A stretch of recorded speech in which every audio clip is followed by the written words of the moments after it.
नमस्कार, जय हिंद प्यारे साथियों मैं आकाश आप सबका एक बार फिर से स्वागत करता हूं आपके अपने परिवार रामसन एसएससी क्लास में।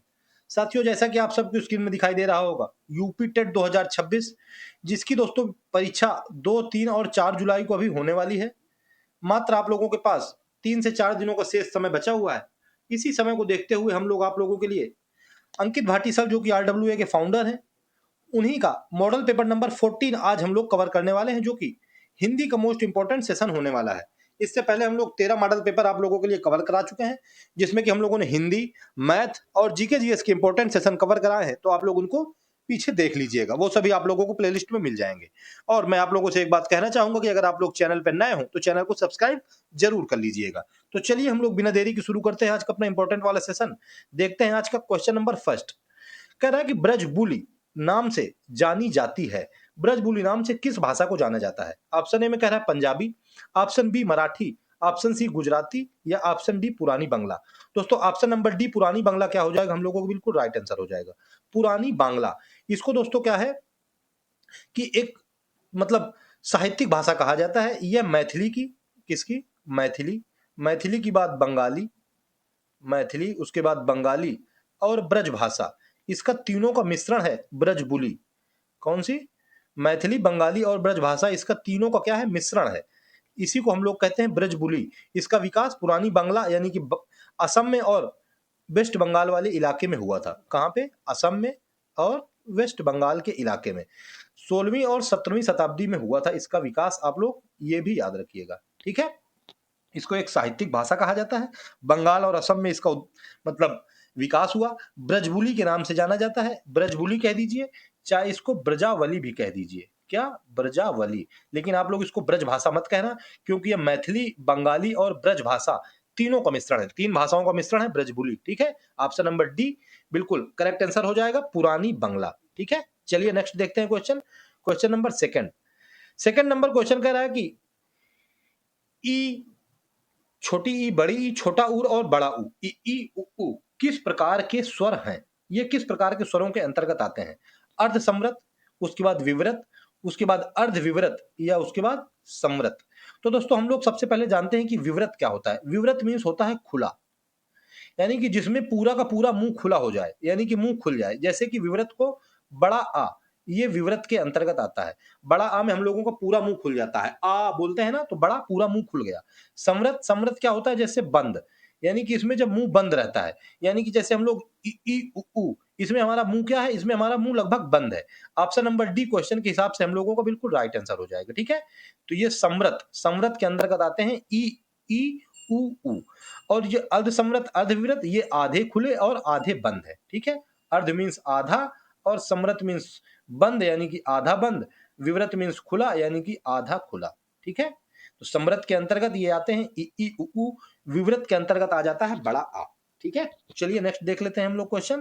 क्वेश्चन नंबर थर्ड की तरफ मुहावरे से रिलेटेड क्वेश्चन आ गया।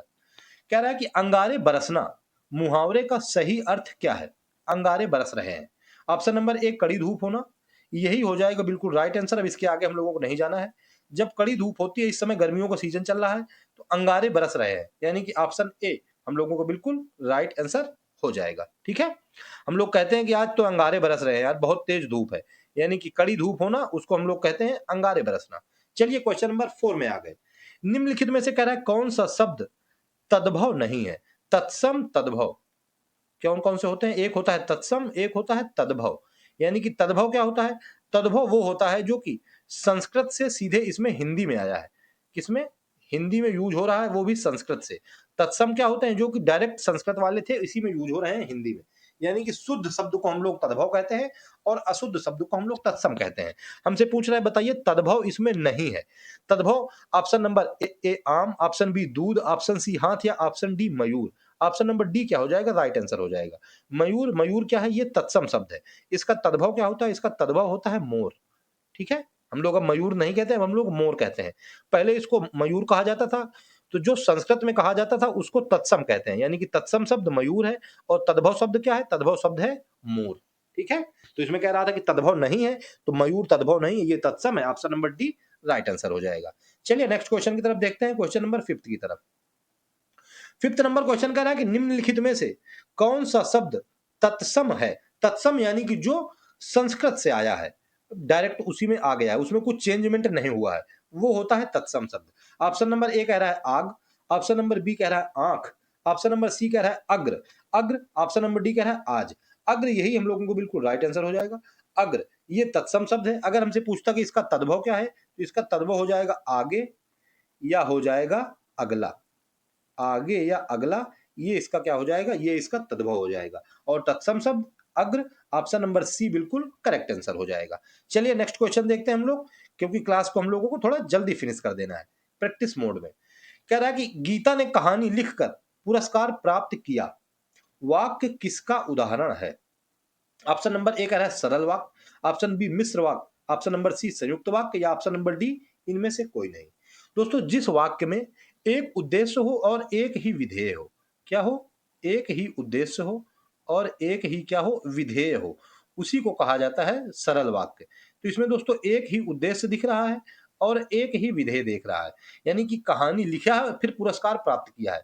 सरल वाक्य, ऑप्शन नंबर ए बिल्कुल राइट आंसर हो जाएगा। ठीक है, सरल वाक्य। इसमें मुख्य क्रिया क्या है, इसमें मुख्य क्रिया प्राप्त करना है। इस मुख्य क्रिया, इसका कर्म से यानी कि ऑब्जेक्ट से डायरेक्ट संबंध है, सरल वाक्य हमारा हो जाएगा। जिस वाक्य में एक ही उद्देश्य और एक ही विधेय का काम हो, उसमें सरल वाक्य होता है। चलिए नेक्स्ट देखते हैं क्वेश्चन, क्वेश्चन नंबर 7। अब आ गया पर्यायवाची से रिलेटेड शब्द। कह रहा है कि शाखा मृग निम्नलिखित में से किस शब्द का पर्यायवाची है? पर्यायवाची यानी कि सिनोनिम्स हमसे पूछ रहा है। बताइए कि सिनोनिम्स क्या है शाखा मृग का? जो शाखा यानी कि डाली यानी कि पेड़ पौधे में रहता है मृग, वो होता है दोस्तों बंदर। ऑप्शन नंबर डी बिल्कुल राइट आंसर हो जाएगा। ठीक है, एक चौपाई है दोस्तों, सुंदरकांड जो रामचरितमानस है उसमें है, शाखा मृग की बड़ी मनुसाई, शाखा ते शाखा पर जाई। शाखा मृग केवल एक शाखा से दूसरे शाखा पर जाता है, यानी कि बंदर एक शाखा से जंप करके दूसरे शाखा में चला जाता है। ऑप्शन नंबर डी बिल्कुल राइट आंसर हो जाएगा। चलिए नेक्स्ट देखते हैं question, question number 8। 8 number question कह रहा है कि संधि का विलोम क्या है? अभी सिनोनिम्स पूछा था, अब हम लोगों से अपोजिट पूछ रहा है। बताइए कि संधि का विलोम क्या होता है? संधि मीन्स होता है जोड़ना। जोड़ना यानी कि इसका विलोम हो जाएगा जो जोड़े ना अलग कर दे, यानी कि अलगाव।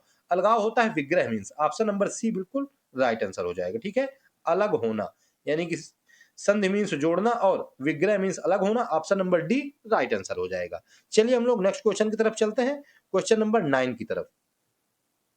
9 नंबर क्वेश्चन में कह रहा है गाड़ी और उसके बाद गाढ़ी शब्द युग्म के लिए सही अर्थ युग्म चुनिए। इन शब्दों को दोस्तों श्रुति सम भिन्नार्थक शब्द कहा जाता है। ये सुनने में यानी कि श्रुति सम, सुनने में बराबर होते हैं यानी कि सम होते हैं, लेकिन इनका शब्द क्या होता है, भिन्न होता है, मतलब अर्थ। इसीलिए इनको श्रुति सम भिन्नार्थक शब्द कहा जाता है। अब हमसे पता है कि बताइए इसका अर्थ क्या होगा। ये जो पहला वाला गाड़ी दिया है, ये गाड़ी का मतलब होता है यान, और दूसरा गाढ़ी यानी कि बहुत गाढ़ी है, यानी कि बहुत गहरी है। ऑप्शन नंबर सी बिल्कुल राइट आंसर हो जाएगा। ठीक है, गाड़ी, गाड़ी मीन्स क्या हो जाएगा, गाड़ी मीन्स हो जाएगा यान यानी कि मोटर गाड़ी, और ये हो जाएगा गाढ़ी यानी कि गाढ़ी मीन्स क्या हो जाएगा, गहरी। ठीक है, चलिए नेक्स्ट देखते हैं question, question number 10। 10 number question कह रहा है कि कौन सा शब्द पत्र शब्द का अनेकार्थी नहीं है? पत्र का अनेकार्थी नहीं है। पत्र के अनेकार्थी क्या होते हैं? चिट्ठी हो जाएगा, पत्र का हो जाएगा पत्ता, पत्र का हो जाएगा कागज, और पत्र का हो जाएगा पंख। तो इसमें कौन सा ऑप्शन बच गया? ऑप्शन नंबर सी, मतलब सॉरी बी, ये हम लोगों का राइट आंसर हो जाएगा। ठीक है, पुष्प। पुष्प दोस्तों ये फूल, और कुसुम ये दोस्तों इसके अनेकार्थी शब्द हो जाएंगे। ठीक है, यानी कि पत्र का अनेकार्थी शब्द पुष्प नहीं होता है। और कौन कौन से? चिट्ठी, पत्ता, कागज और पंख, ये सभी पत्र के अनेकार्थी शब्द होते हैं। चलिए हम लोग नेक्स्ट क्वेश्चन की तरफ चलते हैं, क्वेश्चन नंबर 11 की तरफ। 11 नंबर क्वेश्चन कह रहा है कि कंजूसी से धन व्यय करने वाला, इसके लिए एक शब्द है जो कंजूसी से धन व्यय करे, उसको दोस्तों कृपण कहा जाता है, यानी कि ऑप्शन नंबर डी बिल्कुल राइट आंसर हो जाएगा। ठीक है, कृपण मीन्स क्या होता है? कृपण मीन्स कंजूस होता है, यानी कि जो कंजूसी से धन खर्च करता है उसको कृपण कहते हैं। चलिए नेक्स्ट क्वेश्चन देख लेते हैं हम लोग, क्वेश्चन नंबर 12। 12 नंबर क्वेश्चन में कह रहा है कि निम्नलिखित में से शुद्ध वाक्य का चयन कीजिए। शुद्ध वाक्य हम लोगों से पूछ रहा है। चलिए हम लोग पढ़ते हैं वाक्य। ऑप्शन ए कह रहा है कि बंदूक एक उपयोगी शस्त्र है। ये दोस्तों ऑप्शन सही लग रहा है। बी नंबर ऑप्शन देखते हैं। कह रहा है कि यह मेरा पुस्तक है। नहीं, ये तो गलत हो जाएगा, यह मेरी पुस्तक है। ऑप्शन सी कह रहा है कि बाघ और बकरी एक घाट पर पानी पीती है। एक घाट पर नहीं, एक ही घाट पर, ये भी दोस्तों गलत हो जाएगा। चलिए नेक्स्ट देखते हैं। कह रहा है श्री कृष्ण के अनेकों नाम है। अनेकों नहीं दोस्तों, यहाँ पे अनेक होता है। अनेकों, अनेक अपने आप में बहुवचन है, इसमें को लगाने की कोई जरूरत नहीं है, कि ये भी गलत हो जाएगा। इस प्रकार हमारा ऑप्शन नंबर ए क्वेश्चन का क्या हो जाएगा, बिल्कुल राइट आंसर हो जाएगा। बंदूक एक उपयोगी शस्त्र है, यही बिल्कुल सही वाक्य हो जाएगा, यानी कि शुद्ध वाक्य हो जाएगा। चलिए नेक्स्ट क्वेश्चन देख लेते हैं हम लोग, क्वेश्चन नंबर 13। आप लोगों को दोस्तों अगर क्लास पसंद आ रही हो, मेहनत पसंद आ रही हो, तो फिर एक प्यारा सा कमेंट करके जरूर बता दीजिएगा। और अगर चैनल पर नए हो तो चैनल को सब्सक्राइब कर लीजिएगा, क्योंकि अगर आप लोग चैनल को सब्सक्राइब करते हैं तो आप लोगों को ऐसी इंपॉर्टेंट क्लासें मिलती रहेंगी, और 2026 में जो आपकी नौकरी का सपना है वो जरूर से जरूर पूरा हो जाएगा। कह रहा है कि सही वर्तनी वाले शब्द का चयन करें। सही वर्तनी वाला, ये दिया हुआ दीक्षा, ये गलत हो जाएगा। दीक्षा, ये भी गलत हो जाएगा। ये भी गलत हो जाएगा, यानी कि ऑप्शन नंबर डी हम लोगों को बिल्कुल राइट आंसर हो जाएगा। ठीक है, दीक्षा यही बिल्कुल सही वर्तनी वाला शब्द है। चलिए नेक्स्ट देखते हैं question, question number 14। 14 number question में कह रहा है निम्नलिखित में से निश्चयवाचक सर्वनाम है। निश्चय यानी कि डेफिनिट, जो निश्चय हो, यानी कि कौन, ये तो दोस्तों होता है प्रश्नवाचक। क्या होता है, कौन, कौन होता है प्रश्नवाचक। उसके बाद दिया हुआ है यह, यही हो जाएगा निश्चयवाचक। ऑप्शन नंबर बी बिल्कुल राइट आंसर हो जाएगा। कहता है ना सब कोई कि यह मेरी घड़ी है, यानी कि यह मेरी बुक है, यह मेरी जीएफ है। ऑप्शन नंबर बी बिल्कुल राइट आंसर हो जाएगा। ठीक है, ये जो दिया हुआ है कुछ, ये कुछ क्या होता है, ये कुछ होता है अनिश्चयवाचक सर्वनाम, इनडिफिनिट सर्वनाम। ठीक है, और उसके बाद जो दिया हुआ है क्या, ये भी हो जाता है प्रश्नवाचक सर्वनाम। चलिए नेक्स्ट देखते हैं हम लोग क्वेश्चन, क्वेश्चन नंबर 15 की तरफ पहुंच गए हैं। 15 नंबर क्वेश्चन कह रहा है कि विद्वान का स्त्रीलिंग शब्द बताइए। विद्वान ये फेमिनिन मतलब मैस्कुलिन जेंडर का वर्ड है। अब हमसे कह रहा है कि बताइए इसका विद्वान का फेमिनिन जेंडर क्या होता है। विद्वान का फेमिनिन जेंडर होता है विदुषी। ऑप्शन नंबर ए बिल्कुल राइट आंसर हो जाएगा। ठीक है, पुरुष को विद्वान कहा जाता है और स्त्री को विदुषी कहा जाता है। ठीक है, उसको विद्वान नहीं कहा जाता। चलिए नेक्स्ट देखते हैं क्वेश्चन, क्वेश्चन नंबर 16। 16 नंबर शब्द कह रहा है कि गो शब्द का वचन पहचानिए। गो, गो शब्द का क्या करना है, हमको वचन बताना है। ऑप्शन ए कह रहा है एक वचन, ऑप्शन नंबर बी बहुवचन, ऑप्शन नंबर सी सदा एक वचन, या ऑप्शन नंबर डी सदा बहुवचन। गो मीन्स गाय, ये क्या हो जाएगा, ऑप्शन नंबर ए बिल्कुल राइट आंसर हो जाएगा, यानी कि ये एक वचन है। अगर हमसे इसके बहुवचन पूछ लेता तो गो का बहुवचन होता है गौएं। एक तो ये हो जाता है, एक हो जाता है गाय। ठीक है, ये इसके दो बहुवचन हो जाते हैं, एक गौएं और एक गायें। ठीक है, ऑप्शन नंबर ए एक वचन गो शब्द का बिल्कुल राइट आंसर हो जाएगा। चलिए नेक्स्ट क्वेश्चन देखते हैं हम लोग, क्वेश्चन नंबर 17। 17 नंबर क्वेश्चन कह रहा है कि निम्नलिखित वाक्य में रेखांकित शब्द का कौन सा कारक है। रेखांकित शब्द का कारक, ऑप्शन मतलब रेखांकित दिया हुआ है कि अनुज की किताब मेज पर है। अनुज की किताब किस पे है, मेज पर है। ऑप्शन ए कह रहा है कि अपादान कारक, ऑप्शन बी संबोधन कारक, ऑप्शन सी अधिकरण कारक, या ऑप्शन नंबर डी संबंध कारक। दोस्तों पर, मेज पर है, यानी कि अधिकरण कारक, जहां पर लग जाए वहां पर अधिकरण कारक हो जाता है। ऑप्शन नंबर सी बिल्कुल राइट आंसर हो जाएगा। ठीक है, अधिकरण कारक, ऐसा लग रहा है कि जैसे उसके ऊपर रखा हुआ है, यानी कि उसके ऊपर आरोपित है, अधिकरण है। ऑप्शन सी बिल्कुल राइट आंसर हो जाएगा। चलिए नेक्स्ट देखते हैं question, question number 18। 18 number question में कह रहा है कि मुझसे पत्र लिखा गया वाक्य में कौन सा वाच्य होगा। मुझसे पत्र लिखा गया, यानी कि यहां जो लिखा गया है इसका सीधा संबंध किससे है, कर्म से है, यानी कि पत्र से है। जहां पर सीधा संबंध, जहां पर क्रिया का संबंध किससे हो, क्रिया का संबंध कर्म से हो, क्रिया का संबंध कर्म से हो, वहां पर क्या होता है, वहां पर कर्मवाच्य होता है। ऑप्शन नंबर सी बिल्कुल राइट आंसर हो जाएगा। ठीक है, क्या हो जाएगा, मुझसे पत्र लिखा गया, यहां पर हो जाएगा कर्मवाच्य। ऑप्शन नंबर सी बिल्कुल राइट हो जाएगा। चलिए नेक्स्ट देखते हैं क्वेश्चन, क्वेश्चन नंबर 19।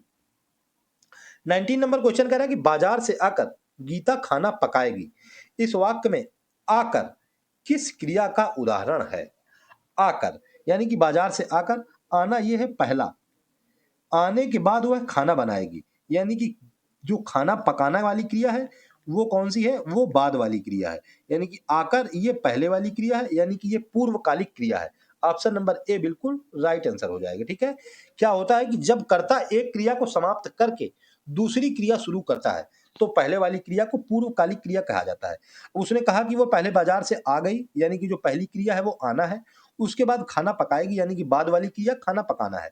हमसे पूछ रहा है कि पहले वाली क्रिया को क्या कहेंगे, किसका उदाहरण है, तो पहली वाली क्रिया को हम लोग पूर्वकालिक क्रिया कहेंगे। ऑप्शन ए राइट आंसर हो जाएगा। ठीक है, आप लोगों को समझ में आ गया होगा। चलिए नेक्स्ट देखते हैं question, question number 20 number question कह रहा है कि मैंने आम खा लिया है, वाक्य में प्रयुक्त काल है। मैंने आम खा लिया है, ऐसा लग रहा है कि जैसे अभी अभी आम खाया गया है। ऐसा लग रहा है कि जो अभी क्रिया है आम खाने की, वो अभी अभी समाप्त हुई है। क्रिया क्या है, क्रिया अभी अभी समाप्त हुई है, ऐसा लग रहा है। जब अभी अभी समाप्त हो तो वहां पर आसन्न भूतकाल होता है। ऑप्शन नंबर सी बिल्कुल राइट आंसर हो जाएगा। ठीक है, कौन सा हो जाएगा, आसन्न भूतकाल। मैंने आम खा लिया है, वाक्य में प्रयुक्त काल आसन्न भूतकाल हो जाएगा। चलिए नेक्स्ट देखते हैं question, question number 21 number question कह रहा है कि निम्नलिखित में से कौन सा समुच्चय बोधक अव्यय है। समुच्चय बोधक अव्यय, ऑप्शन नंबर ए कह रहा है कि अथवा, ऑप्शन बी धीरे धीरे, ऑप्शन सी उफ, या ऑप्शन डी अरे। ये दोस्तों उफ और अरे ये विस्मयादि बोधक अव्यय है। क्या क्या है ये विस्मयादि बोधक मतलब चिन्ह है। धीरे धीरे ये दोस्तों क्या है, ये क्रिया विशेषण है। धीरे धीरे क्या है, धीरे धीरे है क्रिया विशेषण। यानी कि हमसे पूछ रहा था समुच्चय बोधक अव्यय। समुच्चय बोधक अव्यय ए नंबर ऑप्शन अथवा बिल्कुल राइट आंसर हो जाएगा। ठीक है, समुच्चय बोधक क्या हो जाएगा, वो हो जाएगा अथवा, ऑप्शन नंबर ए राइट हो जाएगा। चलिए नेक्स्ट क्वेश्चन की तरफ चलते हैं हम लोग, क्वेश्चन नंबर 22 की तरफ। 22 नंबर क्वेश्चन कह रहा है निम्नलिखित में से कौन सा गुणवाचक विशेषण नहीं है जो किसी के गुण को ना बताए। सच्ची बात, वह सच्ची बात करता है, यह भी गुण हो जाएगा। मनो मनो अनाजें, मतलब मनो अनाज, मेरे घर में मनो अनाज पैदा हुआ। अनाज क्या होता है, ये दोस्तों परिमाण को दिखाता है, यानी कि परिमाण यानी कि मात्रा को दिखाता है। ये दोस्तों गुण नहीं है, यानी कि क्वेश्चन का ऑप्शन नंबर बी हम लोगों का बिल्कुल राइट आंसर हो जाएगा। ठीक है, गुणवाचक विशेषण कौन सा नहीं है, बी नंबर नहीं है, यानी कि ऑप्शन बी राइट हो जाएगा। गोल आंखें ये भी गुण है, गुलाबी रंग ये भी गुण है। चलिए नेक्स्ट देखते हैं question, question number 23 number question कह रहा है कि निम्नलिखित में से कौन से शब्द में उपसर्ग नहीं है। चलिए हम लोग इसका संधि विच्छेद करेंगे, हम लोगों को उपसर्ग पता चल जाएगा। प्रभाव, प्रभाव को हम लोग लिख देंगे प्र प्लस भाव, तो ये हो जाएगा प्रभाव, इसमें प्र उपसर्ग हो जाएगा। ओढ़ना, ओढ़ना को दोस्तों हम लोग ओ प्लस ढ़ना नहीं लिख सकते हैं, यानी कि यही उपसर्ग नहीं होगा। ऑप्शन नंबर बी बिल्कुल राइट आंसर हो जाएगा। ठीक है, बाद में देख लेते हैं अपवाद, अपवाद को हम लोग लिख देंगे अप प्लस वाद, इसमें जो अप है वो उपसर्ग हो जाएगा।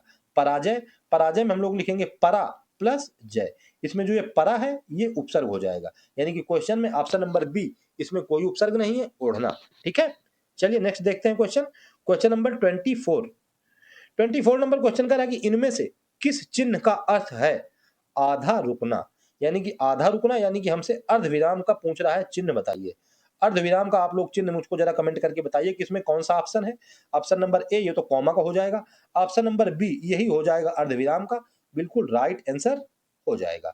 ऑप्शन नंबर सी ये दोस्तों प्रश्नवाचक चिन्ह हो जाएगा, और ऑप्शन नंबर डी ये विस्मयादि बोधक चिन्ह हो जाएगा। ठीक है, कौन सा, विस्मय वाला चिन्ह। चलिए नेक्स्ट देखते हैं question, question number 25 number question कह रहा है कि दुशासन का संधि विग्रह होगा। दुशासन, ये जो आधा सा है ना, ये क्या होता है, ये जो दुशासन आधा सा लिखा हुआ है ये विसर्ग में चेंज हो जाता है, यानी कि दुह प्लस शासन, ऑप्शन नंबर बी बिल्कुल राइट आंसर हो जाएगा। ठीक है, दुह प्लस शासन ये विसर्ग संधि का उदाहरण है। इसमें जो विसर्ग लगा हुआ है ये दो विसर्ग, ये विसर्ग चेंज हो जाता है सा में, तो बन जाता है दुशासन। ठीक है, ऑप्शन नंबर बी बिल्कुल राइट आंसर हो जाएगा। चलिए नेक्स्ट देखते हैं question, question number 26 number question कह रहा है कि वह कौन सा समास है जिसका उत्तर पद यानी कि पहला पद प्रधान होता है किंतु प्रथम पद द्वितीय पद की विशेषता बतलाता है। सॉरी, उत्तर पद क्या होता है, उत्तर पद होता है द्वितीय पद, यानी कि दूसरा वाला पद। तो दूसरा वाला पद क्या कह रहा है कि प्रथम पद द्वितीय पद की विशेषता बतलाता है, यानी कि दूसरे में कुछ भी पद लिखा हो उसके पहले वाला जो पद होगा वो उसकी विशेषता बताएगा, यानी कि कर्मधारय समास हो जाता है। ऐसे में ऑप्शन नंबर बी बिल्कुल राइट आंसर हो जाएगा। ठीक है, कौन सा समास होता है, कर्मधारय समास, जिसका उत्तर पद प्रधान होता है लेकिन जो पहला पद होता है वो द्वितीय पद की विशेषता बतलाता है। चलिए नेक्स्ट देखते हैं question, question number 27 number question कह रहा है कि अब लो नसानी अब ना नसई हो, पंक्ति में कौन सा रस है। ऑप्शन नंबर ए कह रहा है करुण रस, दोस्तों करुण रस की इसमें बात नहीं हो रही, क्योंकि करुण रस क्या होता है, शोक होता है, इसमें शोक की कोई बात नहीं हो रही है। ऑप्शन नंबर बी वीर रस, ये दोस्तों वीर रस भी नहीं है। शांत रस, ऑप्शन नंबर सी बिल्कुल राइट आंसर हो जाएगा। ठीक है, इसमें बता रहे हैं कि अब लो नसानी, अभी तक तो मैं भगवान आपसे दूर रही हूं, अब ना नसई हो, अब मैं आपसे दूर नहीं रहूंगा, यानी कि ये शांत रस का उदाहरण हो जाएगा। ऑप्शन नंबर सी बिल्कुल राइट आंसर हो जाएगा। चलिए हम लोग नेक्स्ट क्वेश्चन की तरफ चलते हैं, क्वेश्चन नंबर 28 की तरफ। 28 नंबर क्वेश्चन कह रहा है कि ओम हनु हनु हनु हनुमंत हटीले, बैरे ही मारू वज्र की कीले, प्रस्तुत पंक्तियों में कौन सा छंद है। दोस्तों ये किसी को मतलब कोई ऐसा होगा जिसका गलत होगा, ये दोस्तों चौपाई छंद का उदाहरण हो जाएगा। ऑप्शन नंबर बी बिल्कुल राइट आंसर हो जाएगा। ठीक है, कौन सा हो जाएगा इसमें, चौपाई छंद हो जाएगा। ऑप्शन नंबर बी बिल्कुल राइट आंसर निकल करके आ जाएगा। चलिए नेक्स्ट देखते हैं question, question number 29। 29 number question कह रहा है कि रहमन पानी राखिए, बिन पानी सब सून, और पानी गए न उबरे, मोती मानुष चून, इन पंक्तियों में कौन सा अलंकार है। दोस्तों इसमें श्लेष अलंकार है। ऑप्शन नंबर ए बिल्कुल राइट आंसर हो जाएगा। श्लेष अलंकार क्या होता है कि जहां पर एक शब्द की अर्थ अलग अलग हो, एक ही शब्द के अर्थ क्या हो कि वो अलग अलग हो। यहाँ पर जो पानी शब्द दिया गया है, इस पानी शब्द के अर्थ अलग अलग है, इसी वजह से यहाँ पर श्लेष अलंकार हो जाएगा। यमक अलंकार ये जोड़ा में चलता है। अनुप्रास अलंकार ये जहां पर एक वर्ण की आवृत्ति होती है। चलिए नेक्स्ट देखते हैं question, question number 30 number question का है कि प्रेम सागर के रचनाकार हैं। प्रेम सागर के कौन रचनाकार है। Option A Lallu Lal, option B Sadal Mishra, option C Sundardas, या ऑप्शन डी उस्मान। दोस्तों option number A Lallu Lal क्या हो जाएगा, बिल्कुल राइट आंसर हो जाएगा। ठीक है, प्रेम सागर के रचनाकार कौन है, लल्लू लाल। लल्लू लाल के मैं एक दो और रचनाएं लिख देता हूं। एक हो जाएगी इसकी, इनकी रचना सिंहासन बत्तीसी। कौन सा, सिंहासन बत्तीसी, ये लल्लू लाल की एक रचना और हो जाएगी। और मैं एक आधी और लिख देता हूं। एक हो जाएगी दोस्तों बैताल पच्चीसी। कौन सी, बैताल पच्चीसी, एक सिंहासन बत्तीसी, एक बैताल पच्चीसी, एक हो जाएगी शकुंतला। ठीक है, और ये प्रेम सागर तो दी ही हुई है, यानी कि 4 रचनाएं आप लोगों को पता चल गई। चलिए हम लोग नेक्स्ट क्वेश्चन देखते हैं, आज का सेकंड लास्ट क्वेश्चन, यानी कि क्वेश्चन नंबर 31। कह रहा है कि 1987 में मगध कविता के लिए साहित्य अकादमी पुरस्कार दिया गया। मगध कविता, मगध वैसे एक साम्राज्य था, अब मगध कविता आ गई। अब कह रहा है कि इसमें किसको साहित्य अकादमी पुरस्कार दिया गया था। श्रीकांत वर्मा को, ऑप्शन नंबर बी बिल्कुल राइट आंसर हो जाएगा। ठीक है, 1987 ईस्वी में मगध कविता के लिए साहित्य अकादमी पुरस्कार दिया गया श्रीकांत वर्मा जी को। आप लोग इसको डायरेक्ट याद रखिएगा। ठीक है, चलिए नेक्स्ट देख लेते हैं आज का लास्ट क्वेश्चन, यानी कि क्वेश्चन नंबर 32। कह रहा है कि चीफ की दावत कहानी के रचनाकार हैं। चीफ की दावत, option A doctor Devraj, option B Rajendra Yadav, option C Bhisham Sahni, या option number D Dushyant Kumar. दोस्तों option number C Bhisham Sahni क्या हो जाएगा, बिल्कुल राइट आंसर हो जाएगा। ठीक है, भीष्म साहनी ये चीफ की दावत के क्या है, ये रचनाकार है। ये क्या है चीफ की दावत, ये एक कहानी है, रचनाकार भीष्म साहनी जी। ऑप्शन नंबर सी बिल्कुल राइट आंसर हो जाएगा। तो दोस्तों ये थे आज के टॉप 32 क्वेश्चंस, जो कि हर एक वनडे एग्जाम जिसमें कि हिंदी पूछी जाती है उसके लिए मोस्ट इंपॉर्टेंट होने वाले हैं। तो आप लोग इस मतलब सारे के सारे क्वेश्चंस को अच्छे से कवर कीजिए और मुझको कमेंट करके जरूर बताइएगा कि आप लोगों को क्लास कैसी लगी। तो ठीक है, अब आप लोगों की दोस्तों बारी आ गई है। अगर आप लोग चैनल पर नए हो तो चैनल को एक सब्सक्राइब जरूर कर दीजिएगा और एक प्यारा सा कमेंट करके मुझको बता दीजिएगा कि आप लोगों को क्लास कैसी लगी है। ठीक है, आप लोग क्लास को अच्छे से तैयार कीजिए। तो फिर मिलते हैं कल नेक्स्ट सेशन में जीके जीएस की इंपॉर्टेंट सेशन के साथ। तब तक के लिए जय हिंद, जय श्री राम।